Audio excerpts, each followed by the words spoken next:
les origines des peuplements. Je sors ça parce que ça, c'est des termes qui sont aussi utilisés en entreprise, hein, comme ça au moins vous pouvez les utiliser. Quand j'ai travaillé dans une grande boîte cosmétique qui est portée à l'international, j'étais en chef de projet international, donc du coup j'étais en lien direct avec les directeurs marketing monde, et on parlait souvent de APAC, EMEA, Latin America et North America. Voilà, donc EMEA, APAC et LATAM. Voilà, LATAM pour Latin America.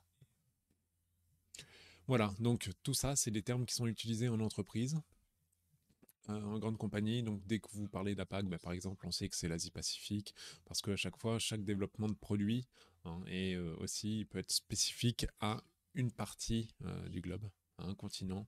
Euh, donc c'est pour ça qu'ils utilisent ce genre de code, parce que bon, principalement, hein, les produits s'adressent, bah, par exemple, Latin America, ils ont vraiment une consommation de produits qui est différente de l'Europe, des Nord-Américains, etc. Voilà, en tout cas, c'est leur regroupement. Voilà, donc pour rentrer un petit peu plus dans le détail, j'avais envie de commencer aussi pour le peuplement Océanie. Donc on dirait que ce serait plus tout ce qui est APAC, mais pas que. Mais voilà, je voulais commencer sur cette partie-là. Euh, comment sont arrivés les premiers peuplements de l'Océanie? Pourquoi? Comment? Voilà, on va tout savoir avec ça. Donc, peuplement de l'Océanie. L'Océanie est un ensemble géographique dont les frontières sont discutées, mais qui regroupe généralement l'Australie, Nouvelle-Guinée. Donc l'Australie, hein, on connaît ça, la Nouvelle-Guinée, donc c'est toute cette partie. Si on voit cette map là, c'est enfin, la grosse île, l'énorme île qui est là. La Malanésie est l'un des trois grands groupes traditionnels d'îles de l'océan Pacifique qui ensemble forment l'Océanie. Ce regroupement géographique est aujourd'hui contesté par une partie des géographes, mais reste très couramment employé. La Micronésie, ah ouais, donc la Micronésie, c'est là où il y a toutes les petites îles. On le voit ici hein, sur cette map, donc la Malanésie, Micronésie et Polynésie. Micronésie est avec la Mélanésie et la Polynésie l'une des trois grandes régions que l'on distingue couramment en Océanie. La Micronésie comprend les États et régions administratives suivantes: État fédéré de Micronésie, île Marshall, Kiribati, île Marianne du Nord, Wake, Nauru, Palaos, Guam. Voilà, donc si vous suivez aussi les streams quand je fais de temps en temps du Cetera, Cetera c'est un jeu qui permet aussi d'identifier tous les pays, donc c'est une map selon les régions qu'on sélectionne, et on doit retrouver tous les pays. Donc ça, on le fait. C'est une des parties les plus dures, je trouve, Pacifique, parce qu'il y a énormément d'îles, mais je me demande si même la partie la plus difficile, ce serait pas aussi les Caraïbes, parce qu'il y a aussi beaucoup d'îles. Et enfin, la Polynésie, une des trois régions traditionnelles de l'Océanie, selon Don Monduri, bon, très bien, est un large groupement d'îles situées dans l'océan Pacifique. Donc, on a plusieurs îles. On va peut-être pas, ils les ont peut-être pas. Il y a cette partie-là. Donc, Polynésie avec Tuvalu, Samoa, Tonga, Nouvelle-Zélande. Qu'est-ce qu'on connaît très bien? Ah, Easter Island. Ah, je savais pas du tout que ça faisait partie de cette branche-là, parce que ça appartient au Chili,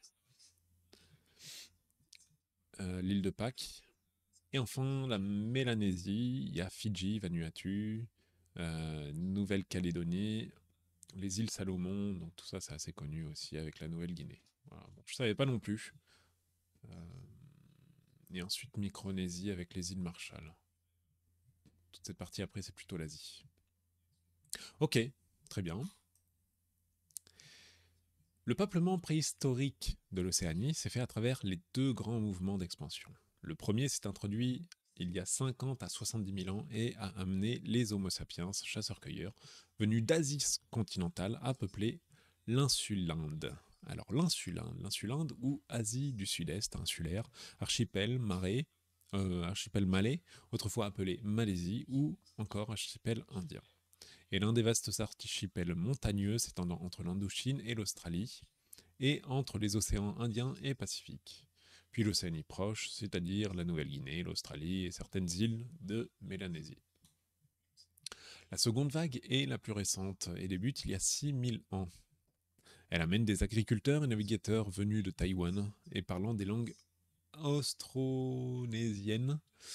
Langues austronésiennes sont les langues parlées à Madagascar, en Asie du Sud-Est et dans l'océan Pacifique et à Taïwan. Au nombre de 1273, elle constitue la seconde famille de langues au monde, après celle des langues nigério-congolaises. Elle a peuplé l'insuline, c'est-à-dire les Philippines, Malaisie, l'Indonésie. Depuis les îles orientales de l'Indonésie, ces navigateurs austronésiennes se dirigent à partir de 1500 avant Jésus-Christ vers la Nouvelle-Guinée, la Mélanésie, puis vers les îles de l'Océanie lointaine. Ils sont les premiers donc à atteindre la Micronésie et la Polynésie. Micronésie donc et Polynésie. Pas encore à la Micronésie, apparemment. La Micronésie, si c'est ça. Et le peuplement des Tonga, à l'ouest de la Polynésie, a lieu il y a environ 3300 ans. Il y a peut-être un millénaire, ils atteignent même l'Amérique du Sud. Enfin, partie peut-être de Bornéo, plus à l'est. Donc Bornéo, c'est... Elle est plus à l'est, on la voit pas. Je me trompe peut-être, je sais pas si c'est ça. Non, ça c'est la Nouvelle-Guinée. Mais si, c'est Bornéo, ça. Oh, je sais plus. J'ai pas envie de me tromper. Bornéo, plus à l'ouest. Bon, bah, attendez, Bornéo. Ouais, non, c'était bien par Bornéo, c'est la Nouvelle-Guinée, l'autre. Donc voilà, donc bien plus à l'est, donc c'est derrière cette partie-là. Plus à l'ouest, des Austronésiens, parlant des langues grand barito. Oh, qu'est-ce que c'est que ça? Langues grand barito forment un groupe de langues de la branche malayo-polynésienne des langues austronésiennes. Au nombre de 33, elles se répartissent en 4 groupes. Ont atteint il y a 1500 ans, donc les îles africaines de Madagascar, qui devint ainsi sur le plan linguistique la 4e grande île austronésienne. Ok. Tout au long de ce parcours, les populations de la première et surtout de la seconde guerre, vague je sais pas pourquoi, seconde, tout de suite je parle de guerre, ça va pas. La seconde vague de peuplement se sont assez largement métissées, tant sur le plan culturel que génétique, si l'on met l'accent sur ces deux grandes vagues, le peuplement d'hommes modernes. Ça n'exclut pas une vague intermédiaire, vague Pama-Nguyen en Australie, depuis le sud des Célèbes, et vague transnéo-guinéenne.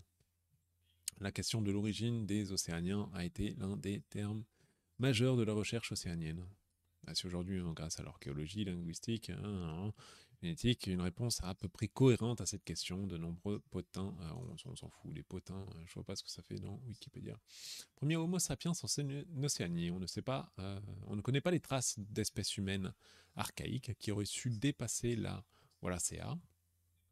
Wallacea est une zone biogéographique qui comprend l'ensemble des îles situées entre le Sundaland, les Philippines et le nord de l'Australie et la Nouvelle-Guinée. Sa richesse biologique qui vaut également classer comme un point chaud de biodiversité. S'implanter dans le Saoul. Le Saoul, c'est le plateau continental dont les parties émergées sont aujourd'hui l'Australie, la Tasmanie et la Nouvelle-Guinée. Le terme autrefois utilisé pour désigner seulement les parties émergées sert désormais à désigner l'ensemble continental émergent. Avant l'arrivée en Australie, les premiers Homo sapiens, l'homme de Flores, présent sur l'île Flores, en Indonésie, depuis au moins 700 000 ans avant le présent, n'est pas connu en dehors de Flores.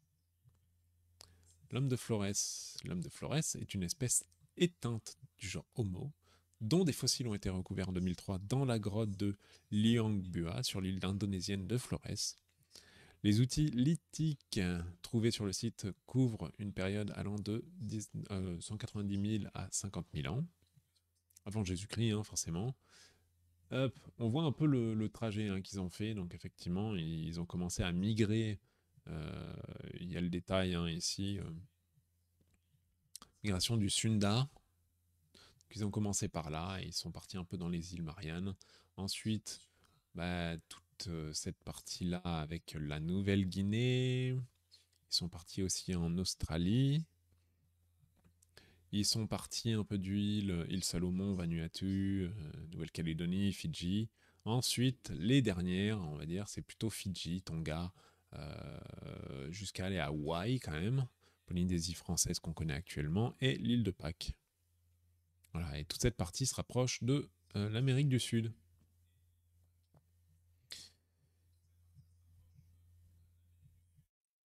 Voilà, donc ça, c'est OK. Les recherches génétiques ont mis en évidence une hybridation partielle entre les premiers Homo sapiens arrivés dans la région de l'homme de Denisova, ou espèce denisovienne, une espèce éteinte du genre Homo, identifiée par l'analyse génétique en 2010, à partir d'une phalange humaine datée d'environ 41 000 ans, trouvée dans la grotte de Denisova, dans les montagnes Tlaï, dans la Russie, qui peuplait probablement une bonne partie de l'Asie orientale, avant l'arrivée des hommes modernes. Ces recherches montrent aussi une possible faible hybridation d'Homo sapiens Asie de l'Est avec une autre espèce humaine locale encore non identifiée. Il y a quand même des choses où on ne sait pas vraiment au niveau de l'origine de ces personnes. On voit que ça reste quand même complexe à identifier, mais on a quand même une très bonne map de comment sont arrivées toutes ces personnes. Le peuplement du Sunda. Première migration, donc vers le Sunda et Wallacea. Sunda, donc le plateau du Sunda. Extension, donc on a dit Sumatra, Java, Bali, Bornéo et ses petites alentours. Et Wallacea. Ok, donc ça on l'a vu avec le Sundaland, Philippines, Nord-Australie et Nouvelle-Guinée. Sont mal connus et remonteraient d'au moins 60 000 ans. Les populations actuelles, je ne vais pas le dire. Pourquoi ce terme? C'est une appellation controversante désignant des populations humaines qui vivent dans 3 zones géographiques du sud-est asiatique, les îles Andaman, la péninsule Malaisie et les Philippines. Ce terme est celui employé par les Espagnols du... Ouais, bon, voilà, ok, c'est pour ça que je ne veux pas le dire, je suis pas ok. C'est pas des termes qui sont vraiment utilisables et je pense qu'on peut les remettre en question largement, ces termes. Il y a plein de termes comme ça qu'on garde un peu de l'ancien temps et je suis pas ok. Parce que c'est des termes qu'on utilise un peu des premiers colons, donc il faut les changer. Ils sont beaux, hein. Waouh. J'espère qu'ils ont donné leurs droits pour qu'on les prenne en photo et qu'on les publie, parce que sinon, on est tous dans la merde. Oui, mais non, ça, je vais passer cette partie, parce qu'il y a des termes qui ne me vont pas, malgré leur apparence similaire. Les analyses génétiques de différents groupes montrent une apparence incertaine, lequel indiquerait une origine de peuplement très ancienne. Les croisements avec des populations austronésiennes environnantes ont également brouillé la signature génétique de ces populations. Et effectivement, quand même, on voit que le grain de peau n'est pas le même que celui qu'on voit en Asie. Euh, donc, je pense qu'ils ne savent pas du tout d'où est l'origine aussi de cette population. Peuplement du Saoul. À partir du Sunda, des migrations, donc Sunda, je reprends ici. Migration du Sunda, donc c'est la flèche qui est rouge ici. Du Sunda, tout ça, le Sunda. Ensuite, il y a le Saoul. Donc le Saoul, c'est toutes les flèches en violet. Voilà, donc il y en a très peu. Donc le Saoul, à partir du Sunda, les migrations produites à travers le Wasaya, de nouveau. Donc on voit que effectivement, bon, je pense que je vais pas aller non plus trop dans le détail. Ok. Donc voilà, on a vu quand même là une grosse partie génétique, on voit, ok. On va quand même voir, allez, vite fait, des épisodes répétés de glaciation durant le plein se sont traduits par des abaissements du niveau de la mer, 100 à 150 mètres au niveau actuel, 70 à 50 000 ans. Avant la première implantation se produit, bon, ok, une analyse génétique, champ substantiel à constatation éclaterait les hypothèses sur des vagues de migration ultérieures des aborigènes d'Australie et les habitants de Papouasie-Nouvelle-Guinée seraient les descendants d'une unique population fondatrice. Ok. D'autres preuves génétiques récentes australiennes, aborigènes et de Papous suggère également que ces peuples sont issus d'une population ancestrale commune, divergeant finalement dans leur groupe génétique respectif après un goulot d'étranglement initial, avec peu de preuves d'un flux génétique ultérieur. Les Papous, et oui, vous connaissez un peu, ouais, c'est une référence un peu vieille, hein, mais bon, ça apparaissait dans, comment ça s'appelait, Gaston, c'était une BD qui est assez ancienne hein, quand même, qui a un certain nombre d'années, mais il y avait une chanson, c'était genre les Papous Papous, les Papous Papapa, ou je sais plus quoi, bref, c'était une phrase un peu drôle comme ça. On appelle Papou une population autochtone de Nouvelle-Guinée, une île de l'Océanie proche et de la Malaysie, dans l'océan Pacifique partagé entre la Nouvelle-Guinée occidentale, sous souveraineté indonésienne, et la Papouasie-Nouvelle-Guinée.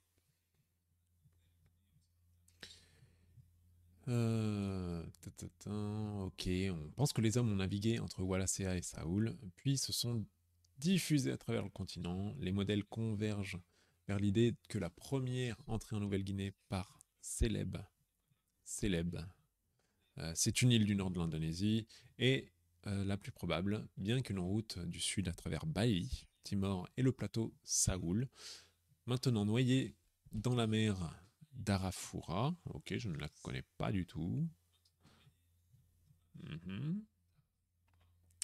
Au nord de la région de Kimberley, en Australie occidentale, les deux hypothèses ne s'excluent pas. Le peuplement de Saoul est aujourd'hui la plus ancienne preuve d'une navigation en haute mer, un peuplement d'îles bien plus ancien est connu vers l'île de Flores, mais une distance maritime bien plus réduite. Ok.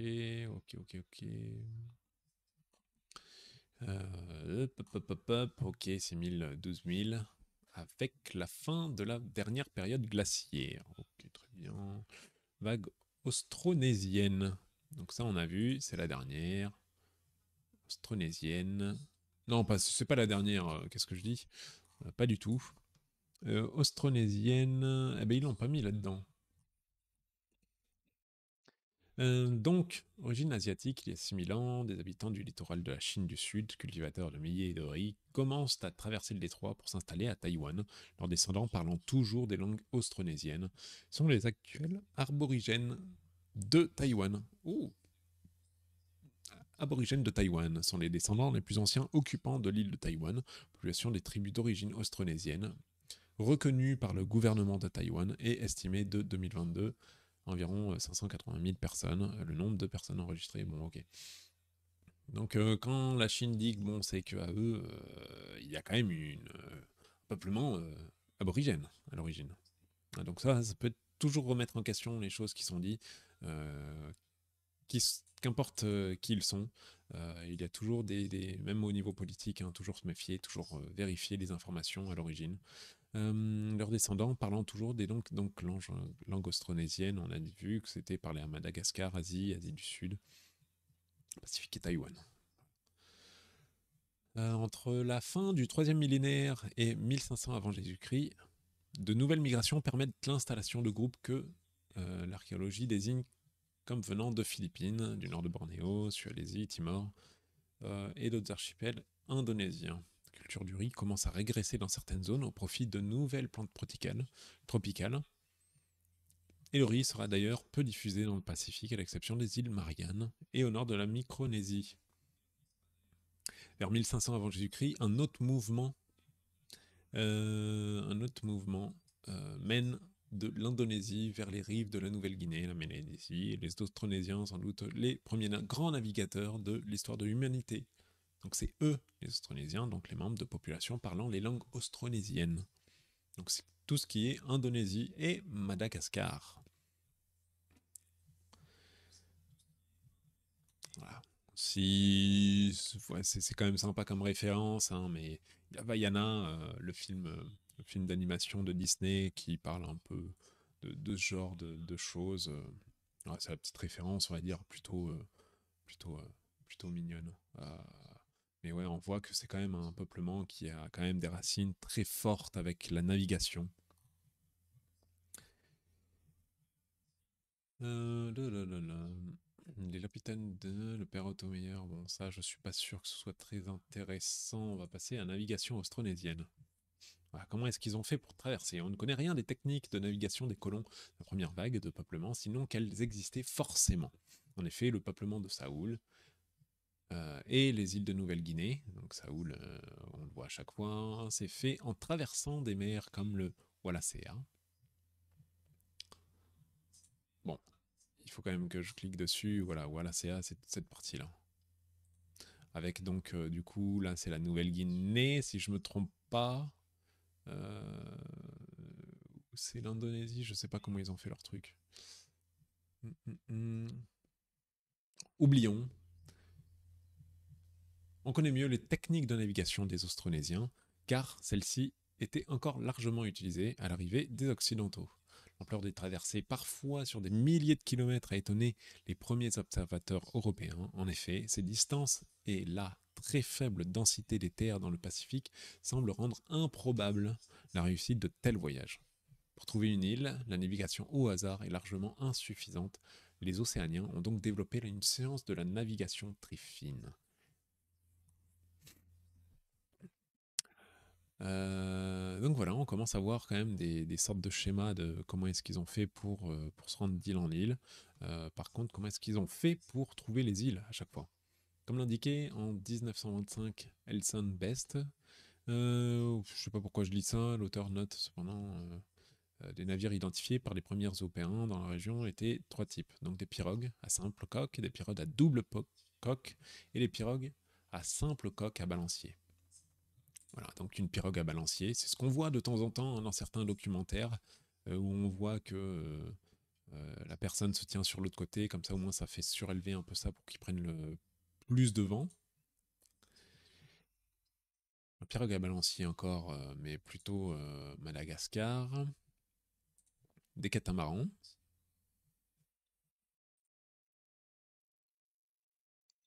Qu'est-ce qu'on a là-dedans? On a que des balanciers hein, là-dedans, mais c'est pas du tout pareil.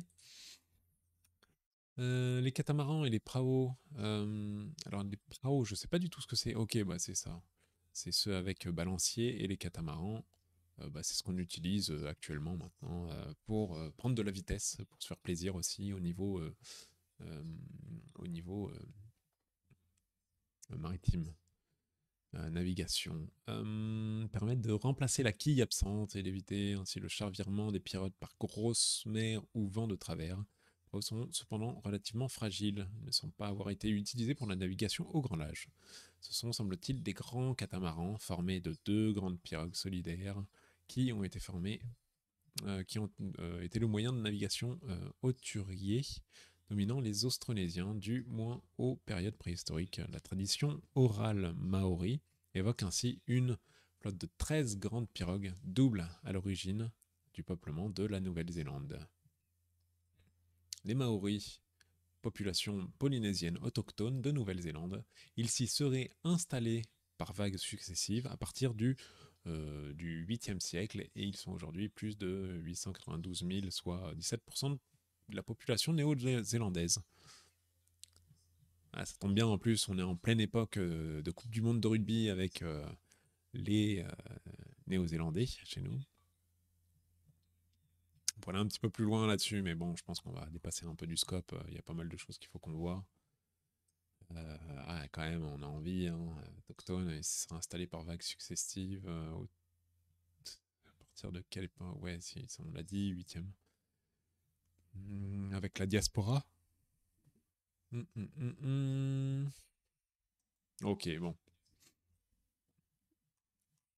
Donc potentiellement, ce serait avec des catamarans qui seraient venus. Les catamarans semblent avoir été de deux types, les pirogues simples, accolées par paire temporairement, et les catamarans permanents, plus solidement liés. C'est sans doute donc plus solide qui a été utilisé pour les voyages océaniques, mais ces vaisseaux ont cessé d'être utilisés à l'arrivée des Occidentaux et sont relativement mal connus dans leurs détails de construction. Les tailles de 15 à 20 cm à 20 mètres étaient atteintes sans problème et ils pouvaient emporter plusieurs dizaines de passagers. Les plus gros étaient recouverts par un pont uni au corps de la pirogue par des ligatures. Les huttes pouvaient être construites sur les ponts, des catamarans, et un terme existe d'ailleurs en tahitien pour désigner une telle construction, c'est des phareporas. de nombreuses gravures. C'est dommage, il n'y a pas ce mot qui est surligné, mais reste d'ailleurs de ces superstructures, les vaisseaux les plus grands mesuraient une trentaine de mètres de long à la dimension du navire de Cook. C'est quand même énorme. Est un navigateur, explorateur et cartographe britannique. James Cook, non? Oui, c'est ça. Mais il s'agit apparemment d'un maximum, les coques, est en fait d'un unique tronc d'arbre. Ok. Bon, on va pas aller plus loin. Ensuite, hauturière, Austronésie, ça c'est plutôt pour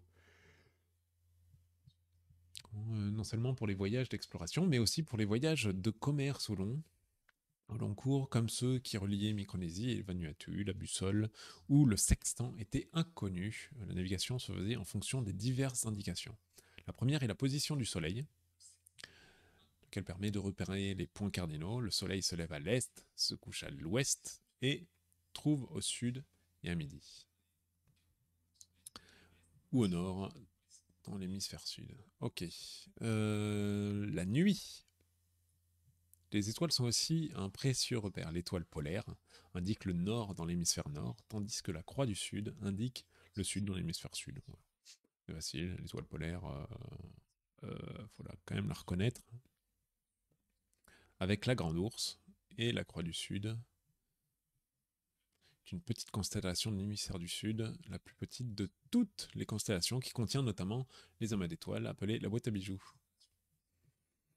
Pour les autres étoiles qui se déplacent dans le ciel, la compétence acquise du pilote et la prise de compte des saisons permet de se diriger de façon empirique. Enfin, la houle, comme les vents dominants, à condition d'en avoir une bonne connaissance, deviennent des repères de direction assez stables. Un grand nombre de langues océaniennes témoignent en effet de ce savoir ancien. Ainsi, les ratongiens, donc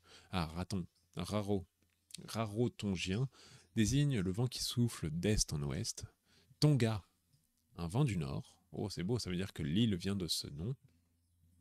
Tongaopu, un vent en direction du sud-ouest. Et Tokearu, un vent en direction de l'ouest. Rarotongien, donc maori de l'île Cook, parfois appelé à tort rarotongien, est avec l'anglais la langue officielle et véhiculaire de la plus grande partie des îles Cook.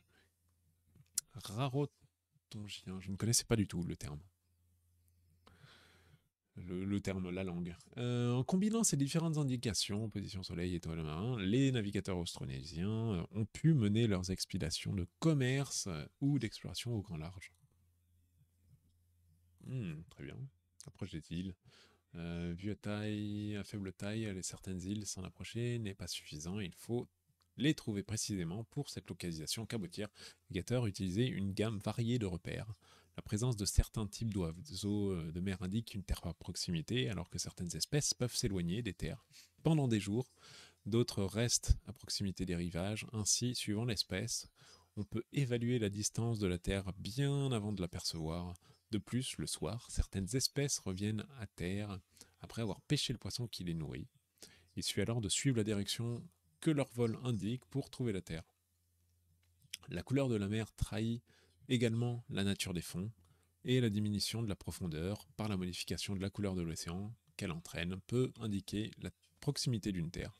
Mais la remontée des fonds ne modifie pas seulement la couleur de l'eau, elle modifie également la houle et les courants. Donc la houle est un mouvement ondulaire de la surface de la mer qui est formé par un champ de vent éloigné de la zone d'observation. Et enfin, les courants, on sait ce que c'est. Proche de la Terre est aussi marquée par la flottaison de débris végétaux arrachés au rivage. Enfin, dans certaines îles, les étendues d'eau intérieures provoquent une évaporation particulière, laquelle entraîne la formation d'un nuage plus ou moins permanent centré sur l'île, visible de loin. Les îles polynésiennes ont d'ailleurs reçu des noms évoquant ce phénomène, comme Motu Oetea, l'île du nuage blanc en Nouvelle-Zélande, ou Aotearoa, long nuage blanc pour la Nouvelle-Zélande elle-même. Ah, ok. En jouant sur ces indications diversifiées, les navigateurs néolithiques austronésiens ont pu réussir l'approche de terres recherchées après des jours ou des semaines de navigation hauturière. Ok, voyage, exploration, voyage de commerce, empire. On va peut-être pas aller non plus trop dans le détail. Je pense qu'on a fait quand même pas mal de choses. Faune et flore, bon ça c'est plutôt un autre sujet. Continent englouti, l'une des premières explications. Qu'est-ce que c'est que ça fut celle de l'existence d'un continent englouti, la Pacifide, pendant mythique de l'Atlantide. L'Atlantide, île mythologique évoquée par Platon dans 2 de ses dialogues de Timée et de Physcia, donc il serait...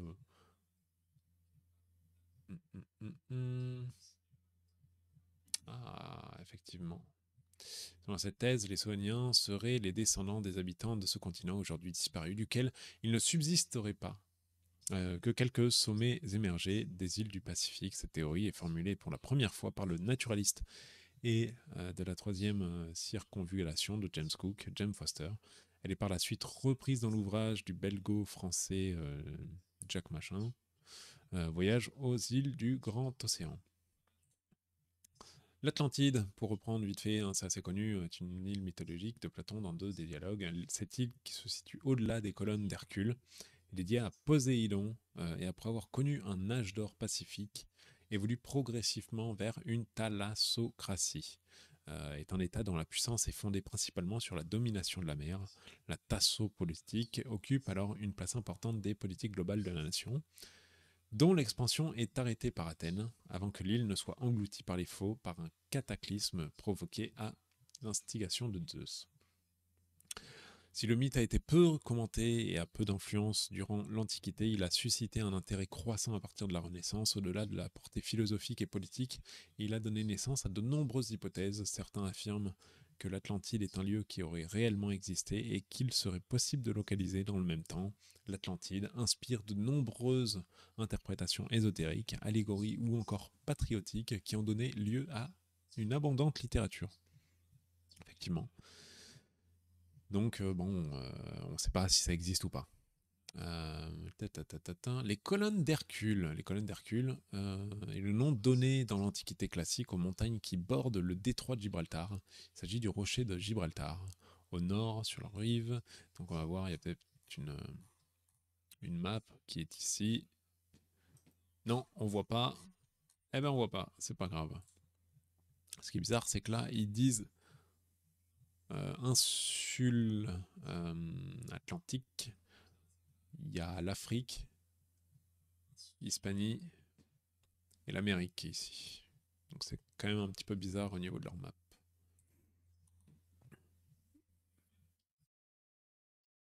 En 1678, donc bon, je sais pas trop. Voilà. Euh, Ça peut-être on va revoir, voyage d'exploration, commerce. Non, je pense qu'on a assez fait le tour. Voilà, donc sur le sujet du peuplement de l'Océanie. Euh, donc on a quand même vu comment d'où viennent déjà les premières peuplades de la partie océanienne. Ils ont migré petit à petit d'île en île. Hein. Ça, de toute façon, c'est quelque chose que tout le monde se doutait. Et surtout au niveau de la Polynésie et la Micronésie, c'était quelque chose un peu plus difficile à atteindre. Hein. Il fallait avoir une connaissance au niveau de la mer. Donc ce sont quand même des grands navigateurs dans cette zone-là. Ils ont quand même des îles qui sont splendides, qui sont magnifiques, avec une richesse, pareil, au niveau de l'environnement qui est splendide. Euh, on va pas aller plus loin sur le sujet, mais je pense que ça mériterait d'aller un petit peu plus encore dans le détail, mais on peut pas tout faire non plus. Petit à petit, je pense qu'avec d'autres streams, on verra d'autres choses. La prochaine étape, ça va être de voir d'autres peuplements, et on verra ça dans la prochaine partie de Wiki Histoire.